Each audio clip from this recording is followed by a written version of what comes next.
Hello, hello, hello. Another Saturday is here with us. And this is the Health and Wellness Show. Welcome to the Health and Wellness Show. My name is Ms. Del as usual, and we're here to bring you another exciting program today. We're here to celebrate our fathers today. Yes, tomorrow is Father's Day, so we have something special for our fathers. So stay tuned, don't go anywhere. All right, okay then. So please share the link and invite your friends and loved ones to come and listen to the special information or special nuggets that we have for our fathers today. We celebrate our fathers, our brothers, wherever they are.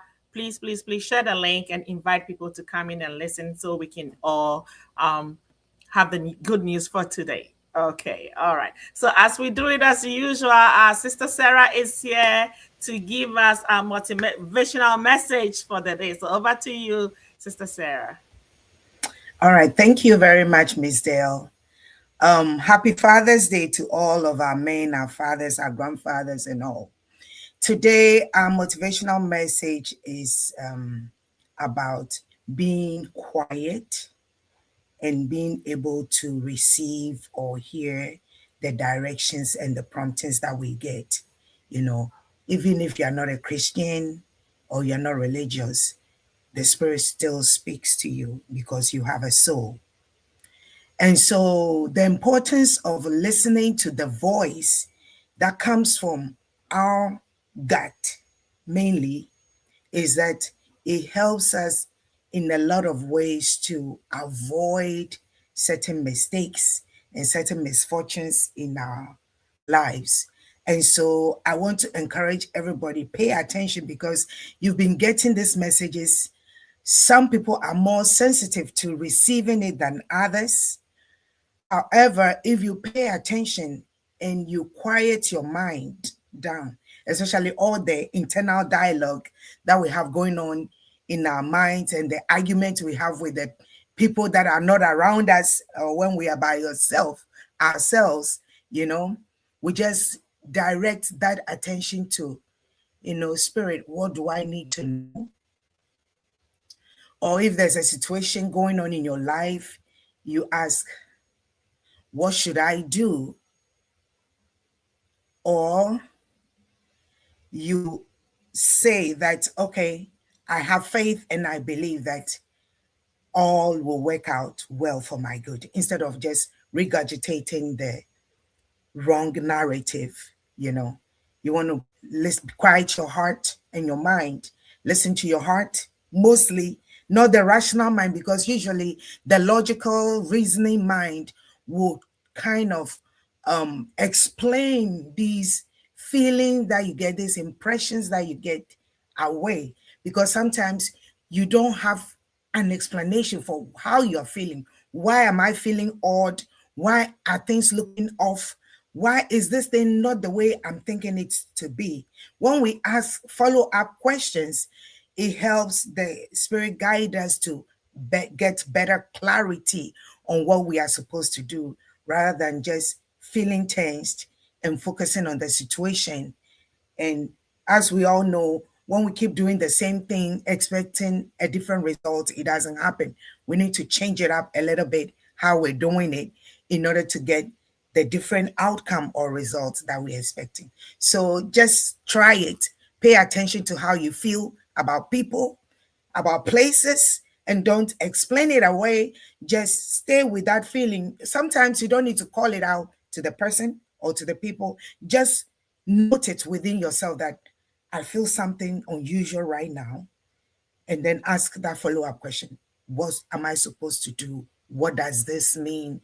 And see what you get, because it has guided me a whole lot. And there are people out there who have testimonies also on this. So yes, that is the word or food for thought for this weekend.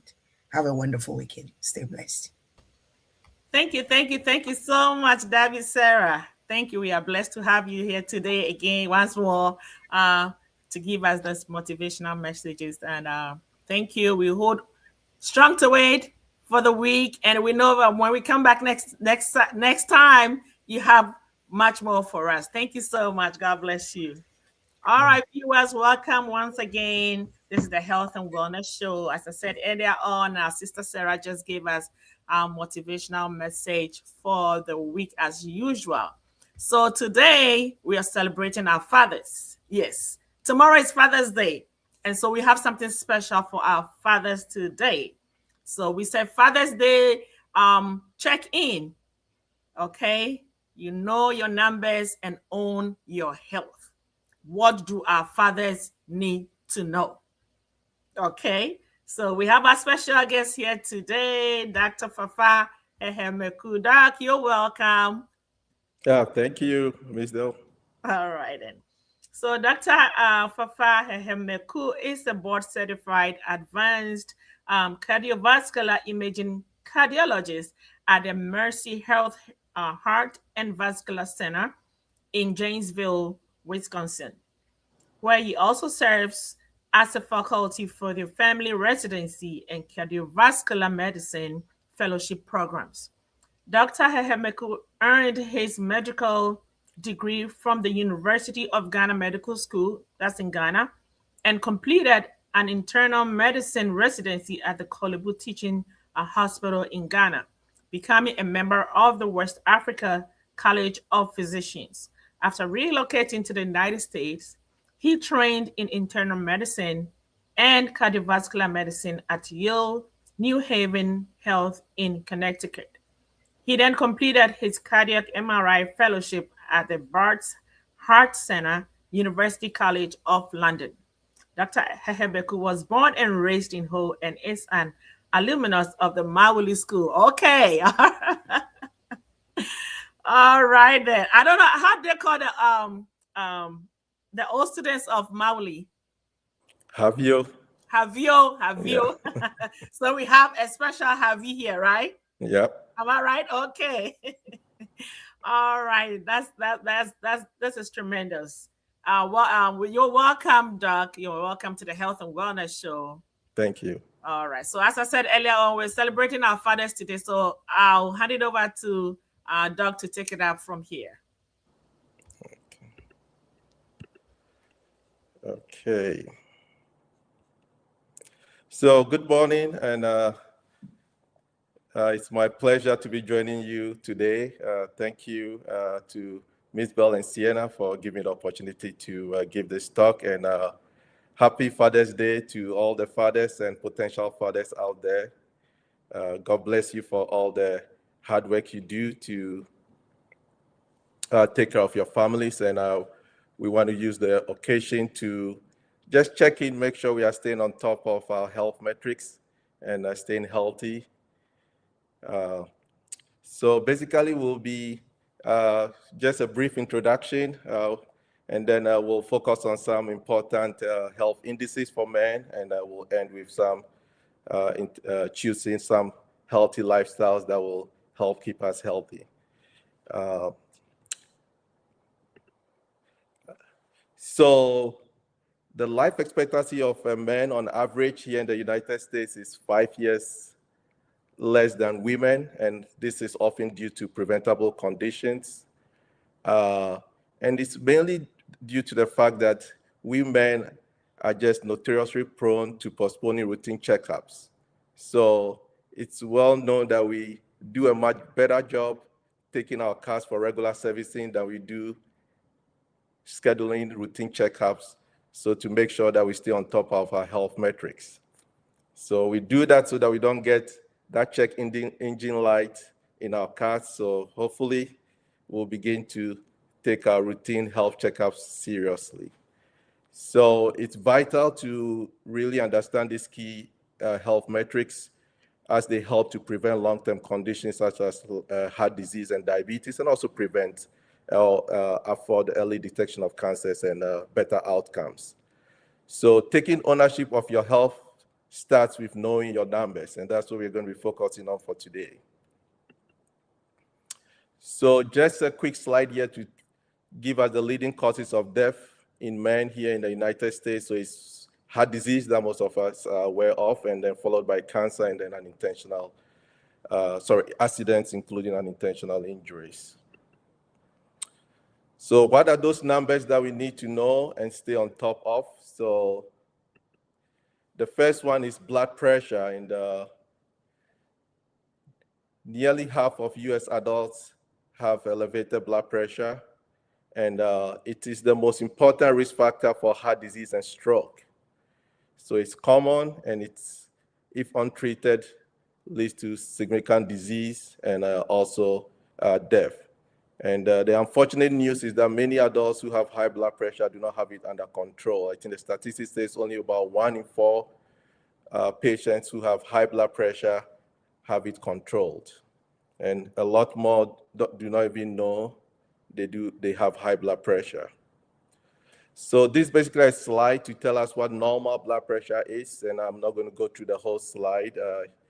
It's available online, but normal blood pressure is less than 120 for the systolic number, which is the top number, and then less than 80 for the bottom number.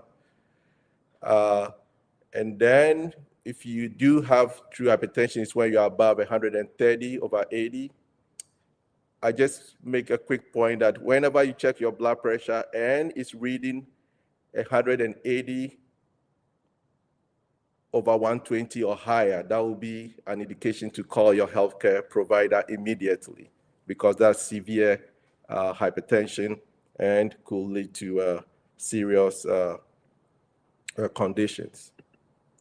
So the magic number when it comes to blood pressure is 120/80. So that's your normal blood pressure. Anything higher than that means either we have to start lifestyle changes or medications to get our blood pressure to goal. So how often do you have to check your blood pressure? If you are between 18 and 39, every couple of years to every 5 years will be reasonable, if assuming your last check was completely normal. If you are 40 plus or higher risk, and that will include blacks in general, you should check your blood pressure at least once a year. There's a correct way where paradigm have shifted from depending on office blood pressure readings and to really focus on blood pressure readings at home. So this is just a slide to teach us how to accurately check our blood pressure. And for most, especially if you do have high blood pressure, you should have a blood pressure cuff at home to check your blood pressure so that you could provide you could send those readings to your healthcare provider for appropriate recommendations and treatment. This is just another slide. If you want to get a blood pressure device that you can trust, there's a list of validated blood pressures at this website, validatebp.org. So the next number we need to focus on is our cholesterol levels. And the only way to find out this is to get a blood test, which is ordered by your healthcare provider. Usually done as a fasting test, but if it's a screening test, you could also do it non-fasting. And it's called a lipid profile or a lipid panel. And the number there to remember is if your total cholesterol is greater than 200, that is your cholesterol is higher than, or your cholesterol levels are abnormally high. It's a little bit more nuanced depending on what's going on, but that's a general number to keep in mind. For optimal cholesterol levels, these are the levels we are looking at. We usually want your LDL, which is your bad cholesterol, to be below 100 and your triglycerides to be less than 150.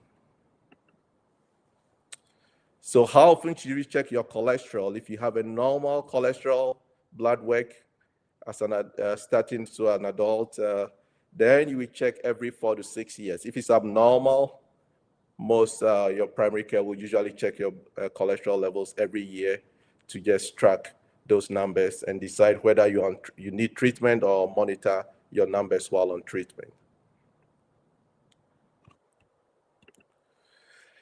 This may be one that you may not be familiar with, called the lipoprotein A, or the Lp(a). And it's a nasty cousin of bad cholesterol, the LDL cholesterol, that can increase your risk of a heart attack or stroke. And it's fairly common. About 20% of people worldwide have an elevated Lp(a) level. And that number is 125 nanomoles per liter. We used to do this in more high-risk patients, but the American College of Cardiology and American Heart Association in their recent guidelines released this year have recommended that everybody should get a one-time screening test for Lp(a) level. So something to ask your doctor about in case they do not order that when you go for your next routine checking. The next big number is your blood glucose. And unfortunately, diabetes is a very common. 1 in 8 adults in the US have diabetes. And unfortunately, about 25% of people are walking around with diabetes and don't know that they have it. So why is diabetes important? Commonest cause of blindness and kidney failure now in the US, a lot of heart disease, stroke, and then loss of limbs. So what we know about diabetes mostly is the fasting blood glucose. The number that to remember is normal, is less than 100. And if you have diabetes, it's 126 or greater. In between, you have pre-diabetes. We don't use fasting blood glucose that often. What we use now for mainly diagnosis is your glycated hemoglobin level, or your HbA1c, or just your A1c. And the number there, the normal is less than 5.7, 6.5 of above is diabetes. In between is pre-diabetes. And this is what you normally see providers ordering these days to screen for diabetes.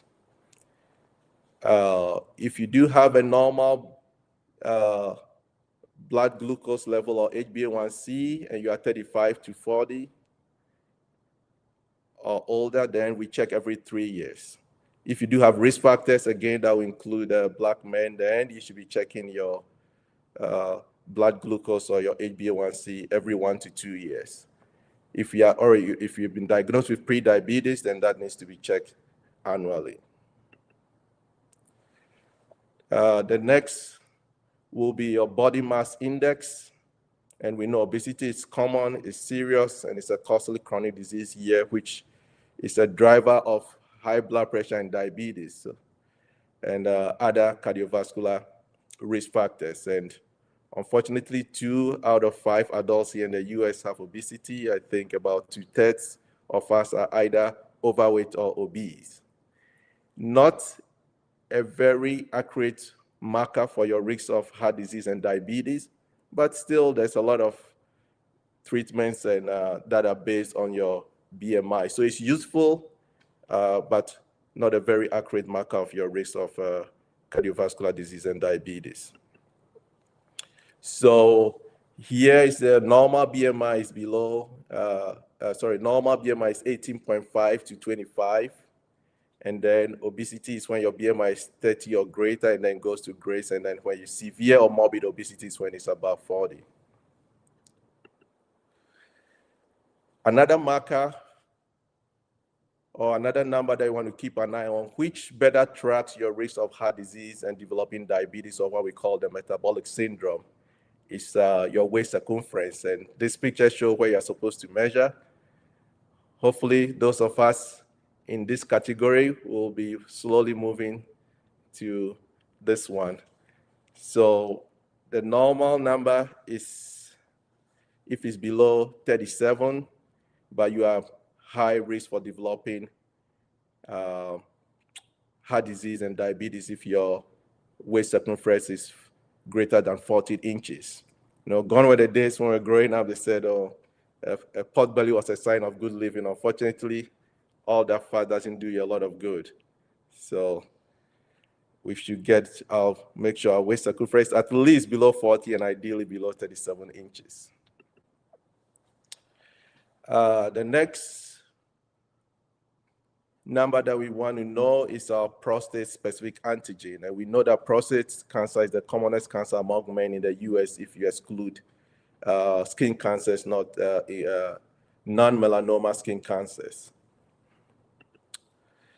Unfortunately, Black men are 70% more likely to develop prostate cancer and twice as likely to die from it compared to white men. So it tends to be a little more common and more aggressive in Black men compared to Caucasians. When it comes to prostate cancer screening, a little bit of a controversy in terms of exactly what to do, but the U.S. Preventative Services Task Force, which is the U.S. government body that normally makes recommendations regards to screening for various disease conditions, say you should have a discussion. They do not recommend that you get a PSA, but they ask for you to have a discussion with your provider to discuss the risk versus benefits when you are between 55 to 69 years of age. And they do not recommend screening when you are 70 years or older. However, there are other groups like the American Cancer Society, which recommend that Black men begin discussion with their healthcare provider about prostate cancer starting at age 45. And again, you go over the risk versus benefits, though implicitly they suggest that you get a PSA, but you want to have a discussion about the risk versus benefits. And if you do have a first-degree relative that has had prostate cancer, then that conversation should be starting at age 40. So if you do screen and you have a PSA below 1.0, then you recheck every 2 to 4 years. If it's between 1.0 and 3.0, you recheck every 1 to 2 years. If it's above 3.0, then that will mean that you may need further testing, or your primary provider may refer you to see a urologist for further evaluation. This last one is not necessarily a number, but also very important. It's colon cancer screening. And the recommendation here, according to the USPSTF, is to be screened between ages 45 to 75. Prior, it used to be starting at age 50, but a few years ago, that age, it was dropped to 45 to 75. Starting at 45 instead of 50. And the screening ended at age 75. That's assuming you had a normal screening at age 75. So what are the screening tests that we have for colon cancer? We have the fecal occult blood test, which the test for blood in your stool is done every 1 to 2 years. Not very popular now. The more popular stool test is the DNA stool test, of which the commonest is Cologuard, and we probably may have seen the adverts, or some of us may have done this. And this and you don't need to make any changes to your diet before you do this one. You need to do that for the fecal occult blood test. So this is done every 3 years. And then we do have the virtual colonoscopy, where you do a CT scan that can be done every 5 years. The downside of that is that it comes with radiation, and there may be false positive studies, and then you end up with a colonoscopy. We do have a sigmoidoscopy, not done very often, but you could do that every 5 to 10 years if you also do some stool tests in addition, because you just look into part of the colon where most colon cancers occur, but then the rest of the colon is not viewed during a sigmoidoscopy. The gold standard is the colonoscopy, and I know it's the favorite of a lot of people because the prep is very exciting. So this is done. You need to do a prep for it, and it's done every 10 years, assuming you have you don't have any high-risk features, and your colonoscopy is normal. Just to end, will be to encourage us to adopt healthy habits, and that starts with our diet. A good overall diet will be what we call the Mediterranean diet, and you could look it up. We talked about keeping a healthy weight, get regular physical activity. The recommendation there is to do 150 minutes a week of moderate to intense aerobic activity, which is anything from brisk walking to vigorous exercise. Let's avoid smoking. Let's get good sleep. A good number is 7 to 9 hours of sleep. I know we are all busy and sometimes we don't get that, but it's very important. And then we also want to learn to manage stress, because that also directly and indirectly affects our heart health and other health conditions. So just to conclude, routine preventative screenings are the key to catching potential issues before they start, and staying on top of these core vitals and scheduling regular checkups can protect your heart, manage your blood sugar, and detect cancers early. And just to go over those things that we talked about was your blood pressure, your cholesterol, your blood sugar, and we talked about your prostate-specific antigen, and then we also added something for colorectal or colon cancer screening. And thank you very much for your time. All right, then. Awesome. Thank you so much, Doc. These are vital information that our men need to know. So please, please, please, if you're watching us, share this link to your father, your husband, your brother, any other male that you know out there. Please share the link and let them listen to it so they can also get something from it. If there are some tests that they've now been doing, some checks that they're supposed to be doing that they're not, please send it to them so they'll be able to go get it done, or they can go get themselves checked. You never know the lives that you're saving. I keep saying it. Just one link, just sharing this link to somebody out there, somebody you don't even know on your social media platform, wherever, on your church platform, or your social groups. No, you never know the life that you're going to be saving. So please, please, please share the link, share the information, let them listen to it so they can take action. Thank you so much, Doug. So at this point, we'll take a commercial. No, I'll go ahead and announce the other programs that we have on this show or on this channel. And then when I come back, we'll take questions. So please, if you have any questions, you can type them in the comment section. Any question, any comments that you have, please put it in the comment section. And then when we come back, I will, Doc is going to help us answer the questions. All right, then. Okay. So as I said earlier on, this is Sienna Media TV. We are on Facebook. We are on YouTube. And there are some other programs that go on here on this channel. So gracefully, and then we'll come back and take your questions and your comments. Okay, so on Friday, DJ Mawenyega comes our way with an African jazz and traditional music panorama. So if you need some music for your dancing feet on Friday or for your relaxation, don't hesitate to tune in into this channel on Friday evenings. He comes on 8 p.m. Eastern Standard Time or 7 p.m. Central Standard Time. Trust me, some very, very good music goes on here, especially African rich music. So please don't hesitate. Just try it this coming Friday and you thank me later. All right then. So that's it for Fridays, and then Saturday mornings we are here with the Health and Wellness Hub. We come on here with different health topics. We have different healthcare professionals, doctors, nurses, nurse practitioners, and what have you will come here to educate us on our health and wellness. Okay, so we're trying to live healthy so we can enjoy all that God has for us. So please, please, please always tune in. We also come on here every Saturday, 9:30 a.m. Central Standard Time or 10:30 a.m. Eastern Standard Time. We are here. Even if you're in Ghana, please, you can always watch. You can always send a link to your loved ones to also watch and learn from it. Okay.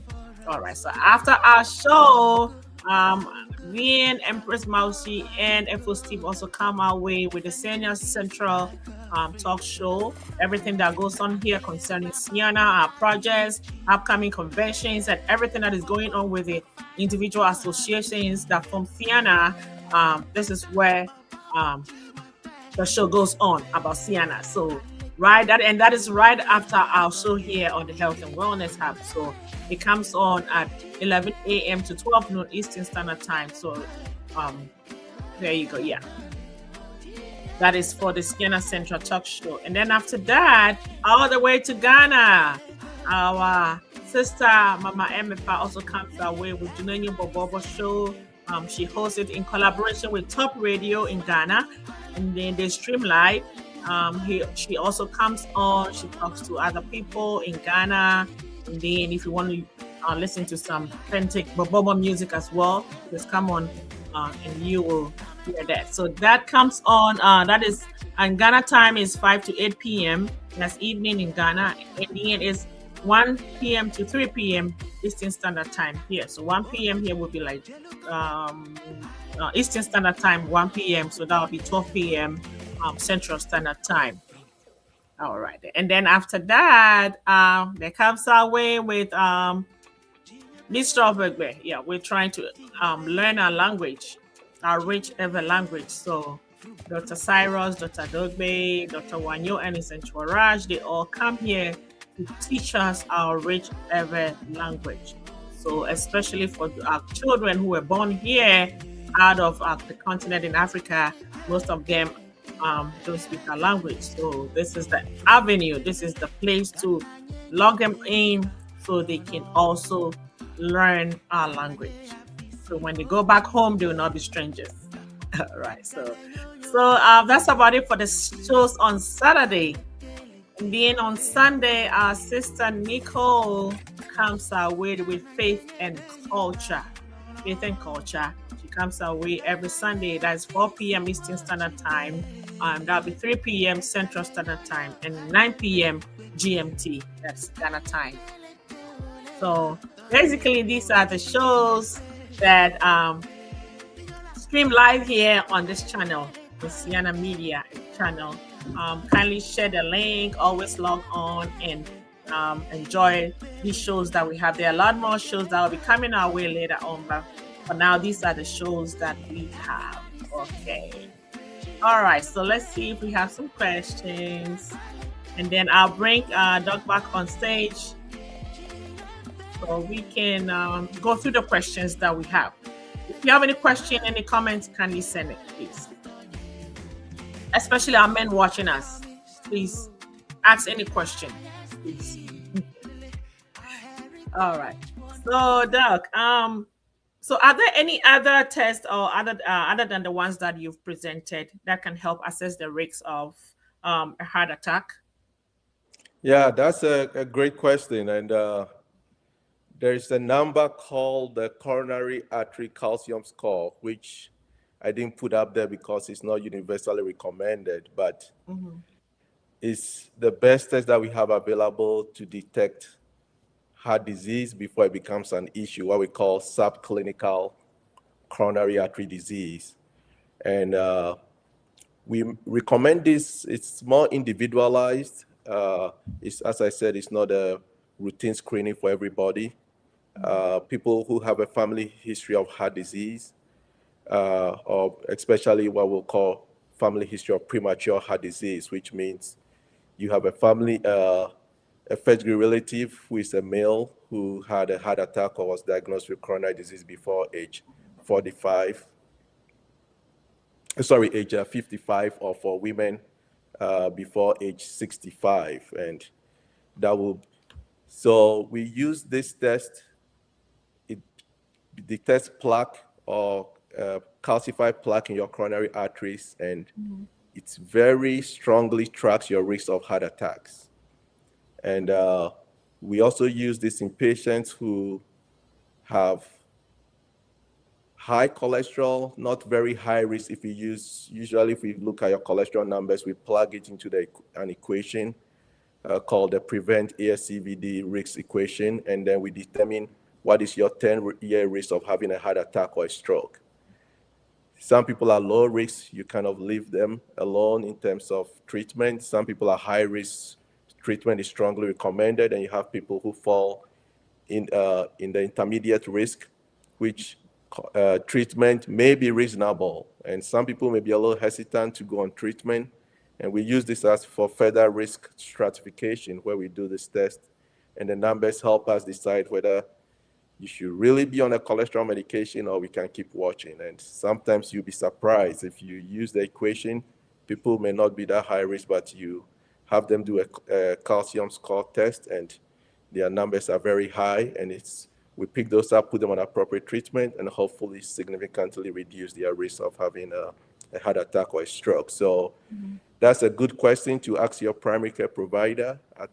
If you're not sure in your cholesterol, just to ask them, do you think I will benefit from a coronary artery calcium scoring? It's a CAT scan done without contrast. Unfortunately, you have to pay out of pocket, but most places I say it's between $25 to $100 for a test, and I think it's an investment that is worth it. In my hospital, we pay about the out-of-pocket cost is $49. So it's not too much, but not covered by insurance, but absolutely worth it if your healthcare provider thinks you need it. Wow.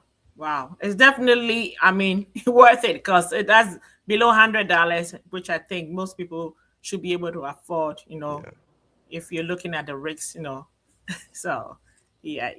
Okay. So we don't have any other questions, but Sister Bridget says, good morning, Miss Dale and Sister Sarah. Good morning, Sister Bridget. Good morning for watching us. Okay. So with all these, Doc, another question, with all these tests, do you have to wait for your doctors or your PCP to recommend it, or you have to ask for the tests? Oh, I think for the ones I talk about, most primary care providers will be recommending them, and this is fairly routine. So I don't think in terms of of course, when you go in, they're going to check your blood pressure, so that's not an issue. They'll usually screen you for diabetes, check your cholesterol, and then your weight and its height is taken. And so usually I think these are routine tests that almost always will be ordered by your primary care provider for screening, and you have to have a conversation about the PSA test. They are usually on top of it when it comes to the colon cancer screening. I think the new one that I mentioned, which is just was just recommended within the last couple of months, is the LP(a) level.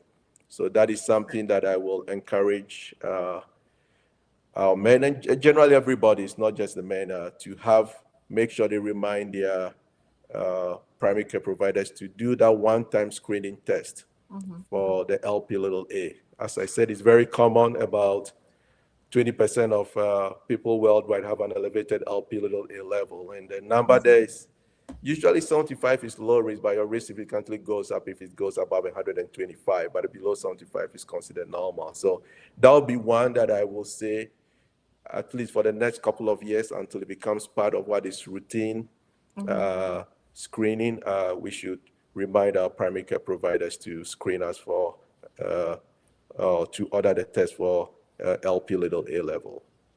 Oh, okay. So that means the tests that are not routine will have to be paid out of pocket, right? Most insurances will not cover it. All these other ones include the elevated LP level, little A level, will be covered by insurance, and Okay. usually, yeah. So every insurance is supposed to cover this as primary prevention screening test. So this will all be covered. The only one which is not covered at this time, which we talked about a couple of minutes ago, is the coronary artery calcium score. Okay, sounds good. All right then, good to know. So please let's share the information. Oh, and I learned one new word today. That you mentioned the sogno something. There's another test that when you were talking about the colonoscopy. The sigmoidoscopy. Sigmoidoscopy, yeah. Yeah, so it's kind of a partial form of a colonoscopy because it doesn't look at the whole colon, and because of that, it's not very common. Because if you do it, then you got to be doing the stool test in addition, because it looks at the part of the colon where most colon cancers happen, but then you could have colon at the beginning and the middle part of the colon, which it doesn't cover. So yeah, so it's there. People could do it, but I say usually either people are doing the DNA stool tests like Cologuard, or are doing colonoscopies. Yeah, but there are these other ones that are available in case for one reason or the other you want to. You could always discuss those with your primary care providers in terms of the test that is best for you. All right. Thank you so much, Doc. Thank you, viewers. Thank you for watching us. Thank you for listening in today. Doc has spoken to us, especially to our fathers out there, the standard tests that everyone is supposed to be taking. Please share this link. I keep saying it. Share this link to your loved ones, to your friends, even people you do not know. Just put it out there on your social media platform, because you never know the lives that you will save just for putting just this information on there for somebody also to learn from.